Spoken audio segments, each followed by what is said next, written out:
हाँ, मैं कहना भूल गया, गांव के पास ही इनको सारी फैसिलिटीज, सारा इंफ्रास्ट्रक्चर विकसित करके सरकार बसाने का काम करे। उस इलाके में 76 गांव को जाने की बात वहां चल रही है, गलत है। हाँ, हो रही है, बड़ा मुद्दा बन गया। हो रही है, हो रही। लोकतंत्र में सबको अधिकार है, वो आंदोलन कर रहे हैं, टिकैत साहब भी आए, दूसरे नेता भी जा रहे हैं, पर ये गुमराह करने वाला मामला है। बाहर के नेता जाए, प्रतिपक्ष के नेता जाए, कोई दिक्कत नहीं है, लेकिन राजस्थान के उन किसानों का बुरा नहीं करें, उनको गुमराह नहीं करें जिनके चेहरे पे खुशहाली आने वाली है, जिस पर भारत सरकार माननीय प्रधानमंत्री मोदी जी के मेहरबानी से 85,000 करोड़ रुपए राजस्थान में खर्च होंगे। कृषि का उत्पादन कितना बढ़ेगा, एम्प्लॉयमेंट जनरेशन कितना होगा, वहाँ कितनी खुशहाली लौटेगी, तो ये उनको समझना चाहिए। गांव वालों को मैं निवेदन करना चाहूँगा इस पत्रकार वार्ता के जरिए, वो गांव भी हम बता देंगे जिनको कितना पानी मिलेगा। सबसे ज़्यादा पानी सवाई माधोपुर करौली को मिलेगा, और जिलों को भी पानी ड्रिंकिंग वाटर के अलावा सिंचाई के लिए जाएगा। इसलिए इतना बड़ा फायदा राजस्थान के 17 जिलों को होने वाला है। पर यह बात सही है, इसको स्वीकारने में हमें कोई दिक्कत नहीं है कि इसमें 9 गांव ऐसे हैं जिनकी 70 से 100% आबादी को विस्थापित किया जाए। किसी भाई को गुमराह होने की आवश्यकता नहीं है। 9 गांव, में बार बार कह रहा हूं, 9 गांव की 70 से 100% आबादी विस्थापित की जाएगी।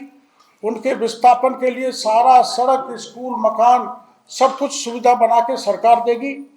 और मैं अपील करूंगा कि किसी को गुमराह होने की आवश्यकता नहीं है।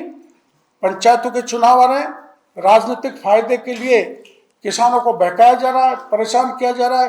वो भी उन किसानों को जो 30-40 साल से ERCP की मांग कर रहे हैं, चंबल का पानी उनके खेतों में जाए, उसकी मांग कर रहे हैं। उनके खेतों में जब चंबल का पानी सिंचाई के लिए जाने के लिए समय आया है, तो कुछ लोग उनको गुमराह कर रहे हैं। मैं उनसे अपील करूंगा, किसी प्रकार से गुमराह नहीं हो, हिंसा पे उतारू नहीं हो। आप उस इलाके के लोग कहीं भी बुलाओगे तो बड़े से बड़े सिंचाई विभाग के अधिकारियों को, हम तो इतने संवेदनशील है कि जहाँ भी कोई घटना हुई, एक जगह घटना हुई, मैं बेडम साहब कन्हैयालाल जी वहाँ पर पहुँचे। जहाँ भी किसान अपने आप को तकलीफ में महसूस करेगा, हम खुद ही उनके साथ कंधे से कंधे मिला के तैयार है राजस्थान के किसान के लिए।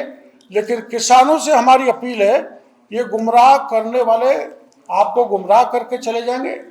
आप किसी भी प्रकार से, किसी भी स्थिति में कानून को हाथ में नहीं लें। कोई आपको कोई बात कहनी है तो आ जाए। मैं बीच में माननीय सिंचाई मंत्री जी से भी किसानों को मिला चुका हूँ। माननीय सिंचाई मंत्री जी ने किसानों को संतुष्ट किया है। फिर भी कोई प्रतिनिधिमंडल आना चाहे तो सरकार उनसे बात करने के लिए तैयार है। जो आंकड़ा है वो सच्चाई का है।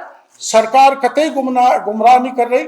9 गांव के अलावा 7 गांव और हैं जिनकी थोड़ी थोड़ी, कहीं 10%, कहीं 30%, कहीं 35% आबादी पर असर आएगा। बाकी ये जो 78 और 86-88 गांव कर रहे हैं, ये किसानों की आंखों में धूल झोंकने का काम कर रहे हैं। ऐसे नेताओं से सावधान रहने की जरूरत है।